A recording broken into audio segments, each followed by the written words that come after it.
सियावर राम जय जय राम, मेरे प्रभु राम जय जय राम। जय मंगल भवन मंगल हारी, द्रवहु सो दशरथ अजिर बिहारी।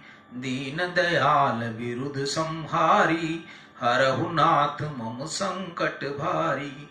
अब मोहे भा भरोसा हनुमंता, बिनु हरि कृपा मिलहि नहीं संता। हरि अनंत हरि कथा अनंता, कहरि सुनहि बहु विधि सब संता। जय श्री राम।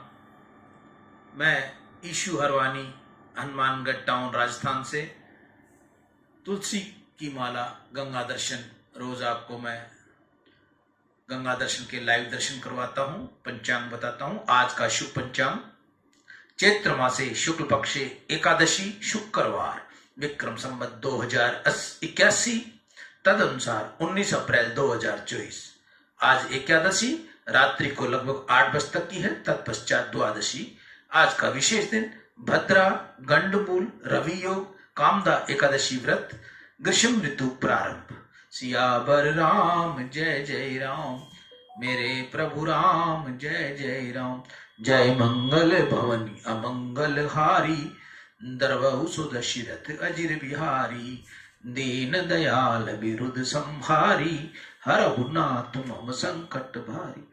कल हमने प्रसंग प्रभु का प्रकाट्य यानी प्रभु का अवतार हुआ था, इस कथा को छोड़ा था। यहाँ महापुरुष बुद्धि से अपना अनुभव करते हैं, उनका वर्णन कोई कर सकता नहीं। आंख को दिखाई देता है परंतु उसको बोलना आता नहीं। इस जीव को बोलना आता है परंतु वह देख सकती नहीं, अंधी है।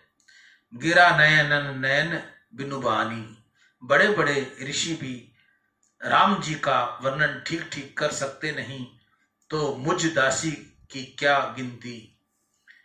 श्री राम कैसे हैं उनका वर्णन मैं कर सकती नहीं। आप अब शीघ्र पधारो और प्रत्यक्ष दर्शन करो। आप स्नान करके आओ, आपकी गोद में बालक राम को पधराऊंगी। दशरथ महाराज को आनंद हुआ, उनको विश्वास हुआ कि परमात्मा ही पधारे हैं। गुरुदेव ने मुझसे कहा था, सेवक गण दशरथ महाराज को सरयू के किनारे ले गए। सरयू गंगा को साष्टांग वंदन करके दशरथ महाराज ने स्नान किया। वर्ध अवस्था में पुत्र जन्म निमित्त श्री सरयू में स्नान करने का ये सुयोग मिला। आज तक दशरथ महाराज श्रृंगार नहीं करते थे, पर घर में पुत्र नहीं होने से महाराजा दुखी रहते थे। उनका नियम था कि द्वार पर कोई साधु आए, ब्राह्मण आए, गरीब आए, उसको परमात्मा का स्वरूप समझकर उसे सुंदर वस्त्र आभूषण का दान करते और इस प्रकार दूसरों का श्रृंगार करते थे। परंतु समय के शरीर को श्रृंगार धारण नहीं करवाते थे। आज सेवकों ने कहा, महाराज आज तो विशाल उत्सव करना है। दशरथ महाराज भी घर में सेवकों को बहुत सम्मान देते थे। सेवकों को पटे पर बिठाकर वस्त्र आभूषण देते थे। उन सभी का आशीर्वाद मिला हुआ था। जिनको सर्व का आशीर्वाद मिलता है उसी के घर में सर्वेक्षण आते हैं। सेवकों ने बहुत आग्रह करके दशरथ महाराज का श्रृंगार किया। पीछे महाराज को सोने की चौकी पर बैठाया। वशिष्ठ आदि ऋषि द्वारा वहां आए। उन्होंने महाराज से गणपति महाराज का पूजन करवाया। पूजन शेष होने पर नांदी श्राद्ध में पितृवेशरों की पूजा की। महाराज ने साधु, ब्राह्मण, गरीब और अतिशय दान दिया। सभी ने प्रसन्न होकर आशीर्वाद दिया। इस समय तो दान लेने वाला भी कोई रहा नहीं। आज तो दशरथ महाराज के घर परमात्मा पधारे हैं। अति उदारता से दशरथ महाराज ने बहुत लुटाया।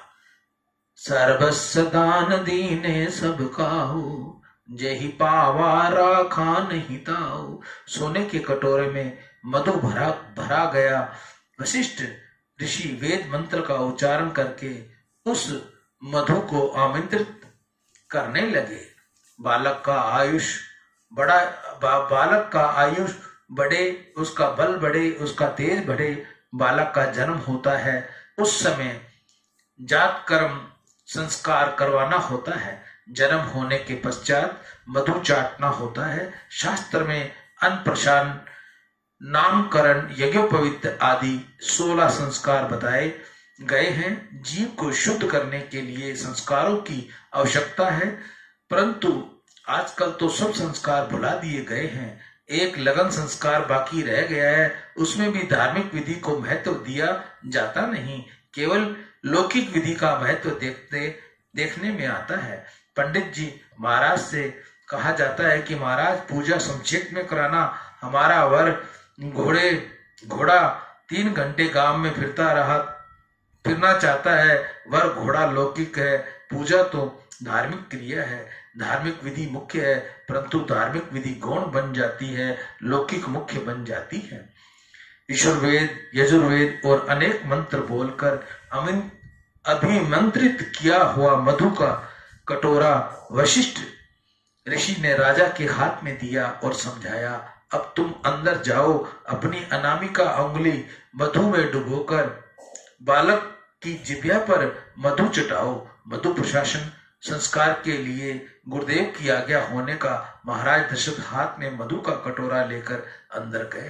कौशल्या के महल में आज अतिशय भीड़ हो गई थी। देवता, ऋषि, महात्मा जन गुप्त रूप से श्री रामलला के दर्शन करने आए हुए थे। जो अंदर प्रवेश पाता था उसको राम जी के दर्शन में इतना आनंद मिलता था कि अति आनंद में बाहर के जगत को भूल जाता। अति आनंद किसी की भी बाहर निकलने की इच्छा नहीं होती थी।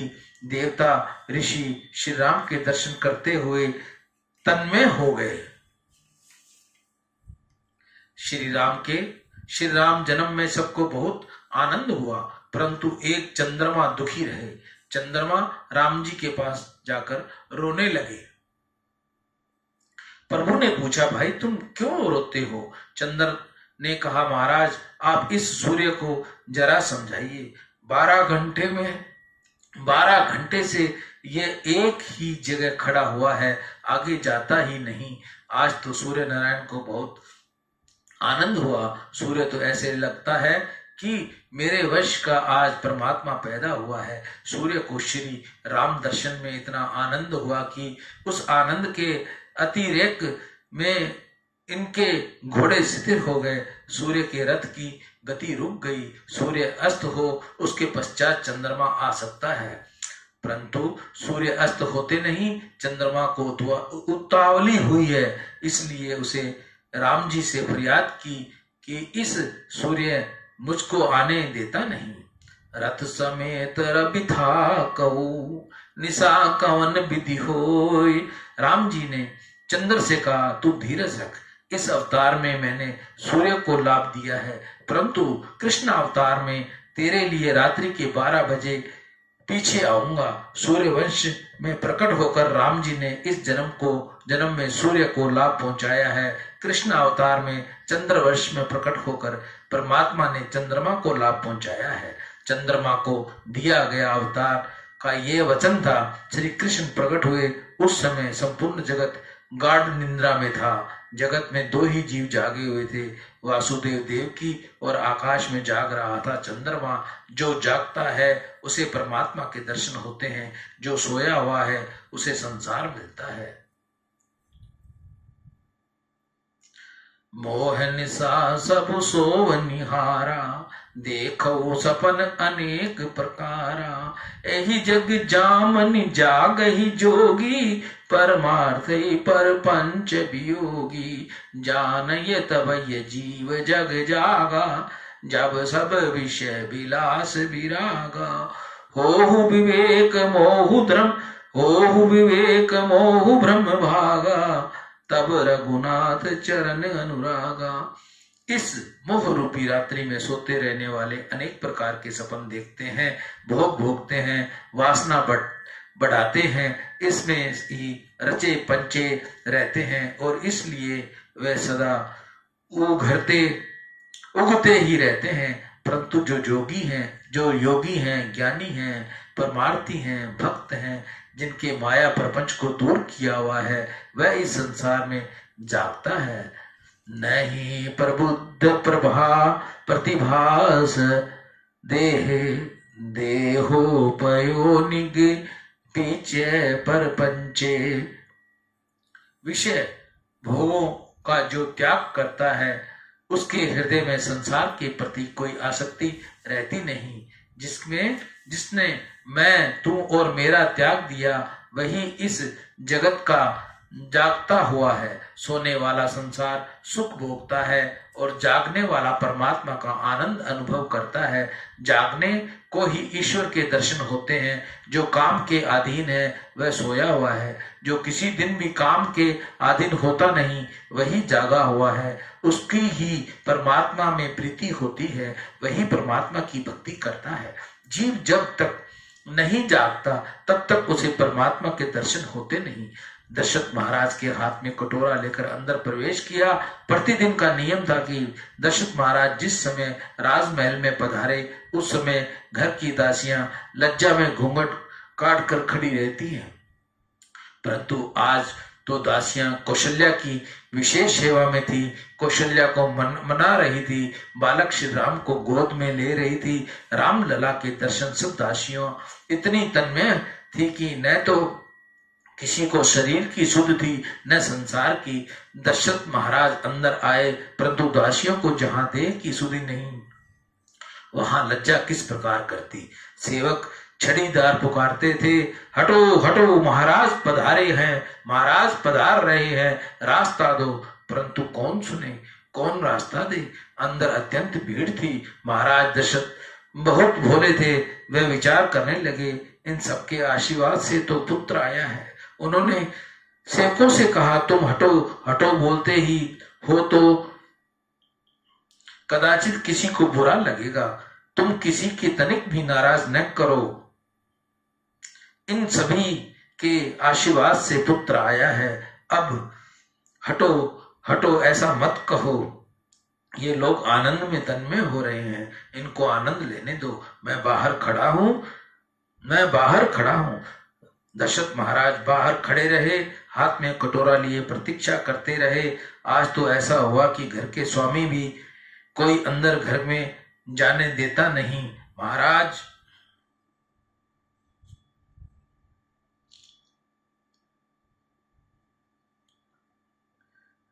जो अंदर गया सो वहीं रह गया। राम दर्शन के आनंद में कोई बाहर निकलने का नाम ही नहीं लेता था। लोग तो बात करते थे, उन्हें दशरथ महाराज सुनने जाते थे। लोगों को विश्वास हो चुका था कि ऐसा पुत्र कहीं किसी ने नहीं देखा है। यह साधारण बालक नहीं, ये तो साक्षात परमात्मा है। दशरथ महाराज यह सुनकर विचार करने लगे कि लोग भले ही राम को परमात्मा मानते हो, परंतु मेरा तो ये पुत्र ही है। मैं इसका पिता हूं। ये सब लोग मेरे राम को देख रहे हैं, परंतु मैंने अभी तक अपने राम को देखा नहीं। अपने राम ने मुझे दर्शन करने हैं, बालक को मुझे देखना है, खिलाना है, परंतु ये लोग मुझे रास्ता तो देते ही नहीं। मैं किस प्रकार कहूं कि मुझे अंदर जाना है। यही समय समझकर मुझे मार्ग दे दे तो अच्छा रहेगा। महाराज की आतुरता अब बहुत ही बढ़ गई थी। राम दर्शन के लिए अब प्राण तड़पने लगे। महर्षि वशिष्ठ के ध्यान में यह सब आ गया। वे समझ गए कि अब राजा दशरथ राम का अधिक वियोग सहन नहीं कर सकेंगे। इसलिए वशिष्ठ ने राजा से कहा, मेरे पीछे पीछे तुम चले आओ। राजमहल के राज दरबार में श्री अयोध्या जी में महर्षि वशिष्ठ का बहुत ही सम्मान था। वशिष्ठ जी महान ज्ञानी और तपस्वी और ब्रह्मनिष्ठ ब्राह्मण थे। वे पधारे। उस समय सब हाथ जोड़कर खड़े होकर वंदन करने लगे। वशिष्ठ जी के पीछे पीछे दशरथ महाराज अंदर गए। कौशल्या की गोद में सर्वांग सुंदर श्री राम का दर्शन करके राजा दशरथ को आनंद की अवधि न रही। सियावर राम जय जय राम, मेरे प्रभु राम जय जय राम। जय मंगल भवन अमंगल हारी, द्रवहु सो दशरथ अजिर बिहारी। दीन दयाल विरुद्ध संहारी, हरहु नाथ मम संकट भारी। मैं ईशु हरवानी तुलसी की माला गंगा दर्शन से रोज आपको गंगा दर्शन का लाइव दिखाता हुआ पंचांग बताता हूं। तुलसी की माला महीने में 2-3 तैयार हो जाती हैं, कई बार तो एक ही तैयार होती है। जिस माता बहन को असली तुलसी की माला चाहिए वह मुझसे ऑनलाइन संपर्क करें, सेवा शुल्क देकर अपनी तुलसी की माला मंगवा सकती हैं। गंग सकल मुद मंगल मूला, सब सुख करनई हरनई सब सूला। कही कही कोटि कथा प्रसंगा, राम बिलो कही गंग तरंगा। सचिव ही अनुज ही प्रिय ही सुनाही, विबुध नदी महिमा दिखाई। मजनु की न पथ शम गयहु, सुचि जल पियत मुदित मन भयहु। जोरि पानी बर मांगु वही, सिया राम पद सहज स्नेही। अर्थ न धर्म न काम रुचि, गति न चहु निर्वाण। जन्म जन्म रति राम पद, यह वरदान आन। सीता राम चरण रति मोरे, अनुदिन बढ़े अनुग्रह। बोल गंगा मैया की जय। राम।